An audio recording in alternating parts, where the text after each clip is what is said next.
उत्तर प्रदेश में कोरोना के मरीजों की संख्या लगातार बढ़ती जा रही है। सरकार लगातार स्थिति को संभालने की पुरजोर कोशिशें कर रही है, लेकिन जिस तरह से लगातार मरीजों की जो संख्या है वो बढ़ रही है, उनको अस्पतालों से लौटाया जा रहा है। उत्तर प्रदेश के मेडिकल कॉलेजेस में और जिला अस्पतालों में बेड फुल हो गए हैं। निश्चित रूप से ये एक भयावह तस्वीर निकलकर सामने आ रही है, क्योंकि ये अभी तो चरम की शुरुआत है। आपको बता दें कि शुरुआत से ही सरकार के पास जो संसाधन थे वे सीमित थे, लेकिन अब धीरे धीरे सरकार को लगने लगा है कि मरीज भारी मात्रा में बढ़ते जा रहे हैं या सामुदायिक संक्रमण होता है तो इनका इलाज कैसे किया जाएगा। सरकार ने होटल, रिसोर्ट, निजी चिकित्सालयों में भी आइसोलेशन बेड बनाने के निर्देश जारी कर दिए हैं। लखनऊ में वायरस की बेकाबू स्थिति को देखते हुए सीएम योगी ने लखनऊ के police commissioner, DM, LDA, VC, CMO, नगर आयुक्त को तलब किया और इस बात से अंदाजा लगाया जा सकता है कि मुख्यमंत्री को ग्राउंड लेवल के अधिकारियों से सीधी बातचीत करनी पड़ रही है, क्योंकि सरकार के दोनों अपर मुख्य सचिव चिकित्सा स्वास्थ्य एवं चिकित्सा शिक्षा के जो बस में अब कुछ बचा नहीं है। लगातार इसको लेकर स्थितियां अनियंत्रित होती नजर आ रही हैं। तो कोरोना संक्रमण को लेकर अब सरकार बेहद चिंतित नजर आ रही है। उत्तर प्रदेश में जो स्थितियां हैं वो कहीं ना कहीं अब अनकंट्रोल होती नजर आ रही हैं, क्योंकि जिस प्रकार से जनसंख्या के लिहाज से उत्तर प्रदेश की बात की जाए तो वहां पर अगर संक्रमण ज्यादा तेजी से बढ़ता है तो कहीं ना कहीं स्थितियां बेकाबू हो जाएंगी। तो उत्तर प्रदेश में सरकार ने होटल, रिसोर्ट, निजी चिकित्सालयों में आइसोलेशन बेड बनाने के निर्देश भी जारी कर दिए हैं। लगातार जो स्थिति बेकाबू होती नजर आ रही है उसको देखते हुए सीएम योगी आदित्यनाथ ने सभी आला अधिकारियों को तलब किया और उनसे बैठक भी ली है। आपको बता दें कि उत्तर प्रदेश में जब से प्रवासी मजदूरों का आगमन हुआ उसके बाद से लगातार लॉकडाउन भी किए गए, लेकिन वो स्थिति जो नियंत्रित होनी चाहिए थी वो कहीं ना कहीं नहीं हुई है। मरीजों की संख्या अस्पतालों में बढ़ रही है और अब सामुदायिक संक्रमण को ध्यान में रखते हुए कहीं ऐसी स्थिति न आ जाए कि स्थितियां बेकाबू हो जाएं, सरकार गंभीर और चिंतित नजर आ रही है।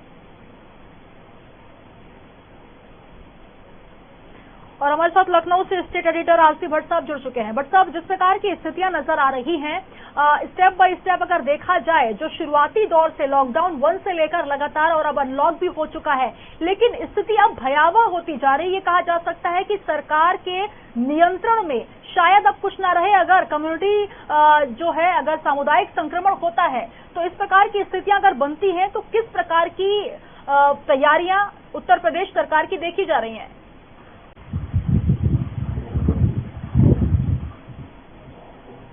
जी भट्ट साहब, आप तक आवाज पहुंच पा रही है? चलिए, भट्ट साहब हमारे साथ जुड़े हुए हैं और आपको बता दें कि इस वक्त हम बात कर रहे हैं उत्तर प्रदेश में कोरोना संक्रमण की स्थिति क्या है और अगर स्थिति भयावह होती है तो सरकार के पास क्या रोड मैप है, क्या तैयारियां हैं, क्योंकि संक्रमण लगातार बढ़ रहा है। बेड की संख्या जो अस्पतालों में होनी चाहिए वो नाकाफी है और इसको लेकर अब सरकार कोशिश कर रही है रिसोर्ट, होटल्स, तमाम ऐसी संस्थाएं जो आगे आए और इस तरीके से आइसोलेशन बेड वहां पर वार्ड बनाए जाएं। एक बार फिर हमारे साथ भट्ट साहब जुड़ चुके हैं। भट्ट साहब, आप तक आवाज पहुंच पा रही है? जी सुनीता, बिल्कुल। भट्ट साहब, बात कर रहे हैं उत्तर प्रदेश में जो संक्रमण की स्थितियां हैं, क्योंकि लगातार कोरोना संक्रमण बढ़ता जा रहा है और उत्तर प्रदेश में जनसंख्या भी बहुत ज्यादा है, सरकार के ऊपर दबाव भी बहुत ज्यादा है। अगर बात की जाए अस्पतालों की स्थिति की, तो अब किस प्रकार की स्थितियां वहां पर हैं? क्या संक्रमण को काबू में करने के लिए सरकार की तैयारियां काफी हैं? देखिए, अगर संक्रमण को काबू में करने की बात अगर हम कहें तो सरकार की जो तैयारियां हैं वो नाकाफी हैं जी, क्योंकि सरकार को खुद इतना अंदाजा नहीं था कि उत्तर प्रदेश की स्थिति इतनी भयावह होगी जी। उत्तर प्रदेश के जितने भी मेडिकल कॉलेज हैं, जितने भी डिस्ट्रिक्ट हॉस्पिटल हैं और जितनी भी बड़ी सीएचसीज हैं उसमें बेड नहीं है, लेकिन सरकार ने कहीं न कहीं अपने टीम 11 की बैठक में ये दावे किए थे कि उत्तर प्रदेश में तकरीबन 1.5 लाख बेड बनाए गए, लेकिन बेड की कहीं न कहीं कमी दिख रही है जी। सरकार उन तमाम निजी क्षेत्र के जो रिसोर्ट हैं, जो होटल हैं, जो बड़े लॉज हैं, उनको हायर कर रही है और उनको एक कॉन्ट्रैक्ट बेस पर जो है पेड हिसाब के साथ, यानी कि भुगतान के आधार पर मरीजों को आइसोलेशन करने के निर्देश दिए हैं जी। तो ये कोई बहुत अच्छी स्थिति नहीं है। बिल्कुल। उत्तर प्रदेश में जिस तरह से मरीजों का आंकड़ा, मौतों का आंकड़ा ये लगातार बढ़ता जा रहा है, उससे कहीं न कहीं सरकार जो है वो बैकफुट पर है। उनको लगता है कि जो उनकी तैयारियां हैं वो नाकाफी हैं। जी। हालांकि यूपी सीएम योगी आदित्यनाथ लगातार कोशिश कर रहे हैं, लगातार वो दिशा निर्देश अपने टीम लेवल के साथ दे रहे हैं, लेकिन जो उत्तर प्रदेश का दोनों स्वास्थ्य विभाग है, चिकित्सा शिक्षा और चिकित्सा स्वास्थ्य, वह दोनों बिल्कुल नाकारा साबित हो रहा है। जी। क्योंकि जिस तरह से अगर हम लखनऊ की बात करें, लखनऊ राजधानी है उत्तर प्रदेश की, और वहां किसी को बेड ना मिले तो निश्चित रूप से ये बहुत ही हास्यास्पद विषय है। जी। और सरकार को ये धीरे धीरे लगने लगा है कि हमारे मेडिकल कॉलेजों में, हमारे अस्पतालों में जो बेड है, जो आइसोलेशन बेड बनाए गए हैं, अब उस पर धीरे धीरे मरीजों की संख्या बढ़ती जा रही है। तो अब इस स्थिति में क्या करना है, उसको लेकर कहीं न कहीं सरकार तमाम निजी क्षेत्रों का सहारा ले रही है। जी। और ये तैयारी पहले से नहीं हो पाई थी, सरकार ने भी इतनी भयावह स्थिति ये नहीं समझ पाई थी। जी। और जो इनकी तैयारियां नहीं है वो भी बहुत धीरे मोड में रही है, बहुत स्लो मोड में रही है। जी। और निश्चित रूप से जिस तरह से अधिकारियों ने उनको गुमराह किया, यूपी सीएम को, उससे भी ये स्थितियां और खराब हुई। ये वैकल्पिक व्यवस्था निश्चित होनी चाहिए। ये महामारी है और ये लाखों की संख्या में हो रही है। उत्तर प्रदेश में कल 2250 मरीज पाए गए। जी। और जिस तरह से आंकड़ा लगातार बढ़ता जा रहा है, सरकार को एक साथ कहीं न कहीं बड़े पैमाने पर आइसोलेशन बेड की व्यवस्था करनी पड़ेगी। जी। और वो तमाम जो संसाधन है, चाहे चिकित्सा ही, चाहे ऑक्सीजन सिलेंडर, चाहे बेड, चाहे पैरामेडिकल स्टाफ या डॉक्टर, इनकी तमाम जो है व्यवस्थाएं करनी पड़ेंगी। कहीं न कहीं सरकार इसमें चूक रही है। जी। और धीरे धीरे उत्तर प्रदेश में भी मौतों का आंकड़ा लगातार बढ़ रहा है। जी। 1100 से अधिक मौतें हो चुकी हैं। हालांकि सरकार ये दावे कर रही है कि वो टेस्ट कर रहे हैं, 40,000 से ऊपर का लगातार टेस्ट चल रहा है, लेकिन उत्तर प्रदेश की जनसंख्या भी आप देखें 24 करोड़ है। इस 24 करोड़ की जनसंख्या में अगर हम 40,000 टेस्ट कर रहे हैं तो ये कम है। कम से कम उत्तर प्रदेश में 1 लाख टेस्ट हर रोज होने चाहिए। सरकार को उस लक्ष्य तक पहुंचना पड़ेगा। और जिस तरह से लैब बनाने की बात मुख्यमंत्री ने कही है, वो भी लैब जो है वो काफी कम है। उन्नत मशीनों से जो जांच हो रही है उसकी भी संख्या उनको बढ़ानी पड़ेगी। तो निश्चित रूप से उत्तर प्रदेश में जिस तरह से कोरोना का कहर चल रहा है जी, ये कहर अभी अपने चरम पर आने की कोशिश कर रहा है। और निश्चित रूप से जैसे ही बरसात आगे बढ़ेगी तो ये अपने चरम पर आएगा और निश्चित रूप से मौतों का आंकड़ा और साथ साथ मरीजों का आंकड़ा बढ़ता चला जाएगा। बिल्कुल भट्ट साहब, जिस प्रकार की स्थितियां आप बता रहे हैं, जो परिदृश्य आप बता रहे हैं, कहीं ना कहीं ये भयावह स्थिति हो सकती है, क्योंकि लगातार टीम 11 की बैठक हो रही थी। ये कहा जा रहा था कि यूपी सरकार एक्शन मोड में है, लगातार तमाम कोशिशें की जा रही हैं, युद्ध स्तर पर तैयारियां हो रही हैं और जनसंख्या के लिहाज से तमाम वो कोशिशें की जा रही हैं, चाहे वो मेडिकल स्टाफ को तैयार करना हो, चाहे बेड की व्यवस्था हो, चाहे आइसोलेशन वार्ड्स हो या फिर वेंटिलेटर। लेकिन जिस प्रकार की अब रिपोर्ट्स आ रही है, ऐसा लग रहा है कि कुछ भी वो व्यवस्थाएं नहीं हो पाई हैं जो कि हमें कागजी तौर पर नजर आ रही थी। जमीनी हकीकत बिल्कुल उससे अलग नजर आ रही है। अब अगर बात की जाए गुमराह करने की, तो जब सरकार एक्शन मोड में है तो गुमराह किस प्रकार से हो रही है, और ये गुमराह होना कहीं ना कहीं सरकार को भी एक नए मोड में ले जा सकती है, गर्त में ले जा सकती है, क्योंकि ये वैश्विक महामारी है, लगातार हर जगह से आंकड़े मिल रहे हैं। और जब स्थितियां इतनी बदतर हो चुकी हैं तो आखिर अभी तक सरकार संभलने की कोशिश क्यों नहीं कर पा रही? सुनीता, उत्तर प्रदेश के 2 अपर मुख्य सचिव हैं, अमित मोहन प्रसाद जो चिकित्सा स्वास्थ्य के हैं और रजनीश दुबे जो चिकित्सा शिक्षा के हैं जी। ये पूरे स्वास्थ्य विभाग का दारोमदार उत्तर प्रदेश का इन्हीं 2 अधिकारियों पर है। और बहुत जिम्मेदारी के साथ उन अधिकारियों को कार्य करना चाहिए। लेकिन जिस तरह से उन्होंने भ्रामक जानकारी मुख्यमंत्री के सामने रखी है वाहवाही लूटने के लिए कि सब चीज अच्छा है, यानी ऑल इज वेल है नहीं। बिल्कुल।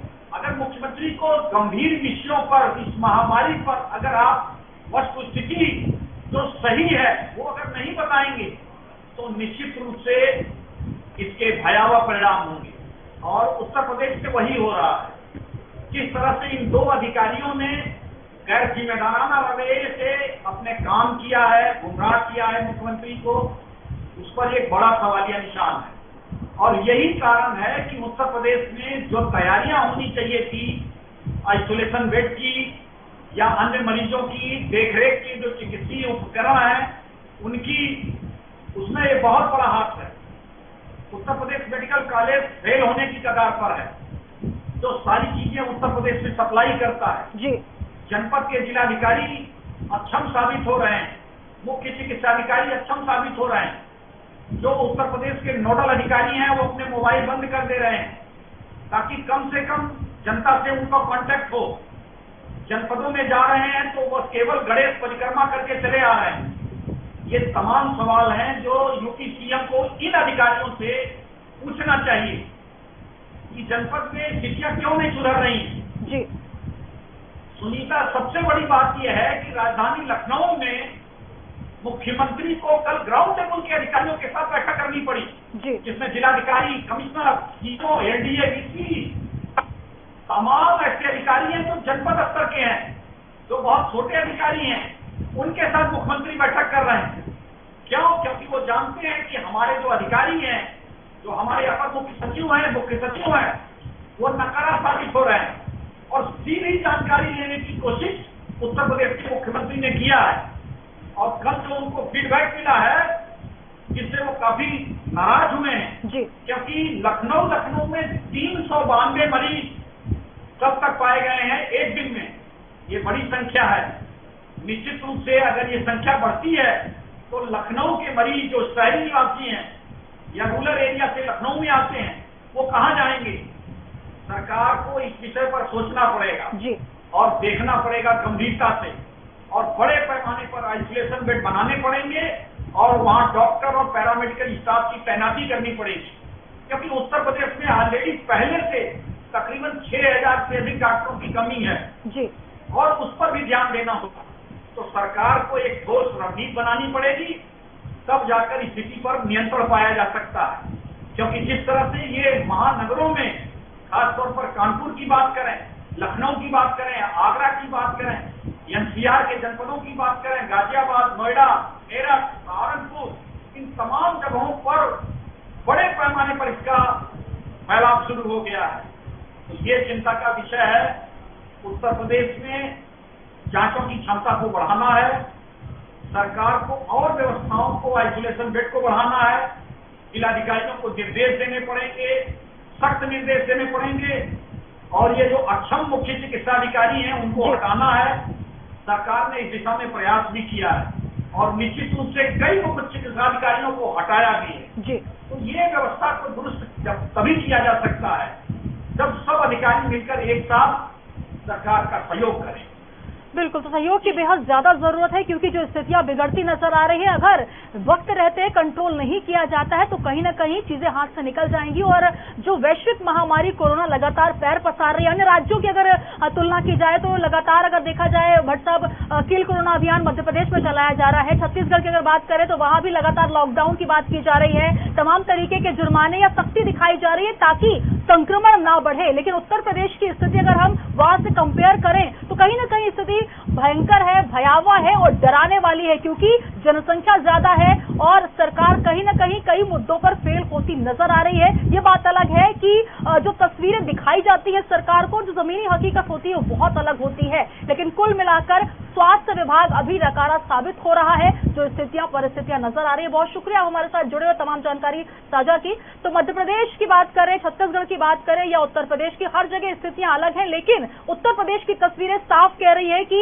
वहां पर स्वास्थ्य व्यवस्थाएं लड़खड़ाती हुई नजर आ रही हैं और यही वजह है कि अब स्वयं मुख्यमंत्री को ग्राउंड रिपोर्ट लेनी पड़ रही है, स्वयं उनको उतरना पड़ रहा है जमीन पर और ये देखना हो रहा है कि आखिर क्या कुछ संसाधन सरकार के पास हैं और किस तरीके से स्थितियों को अब कंट्रोल में किया जाएगा, क्योंकि लगातार मरीजों की संख्या, संक्रमण की संख्या बढ़ती नजर आ रही है।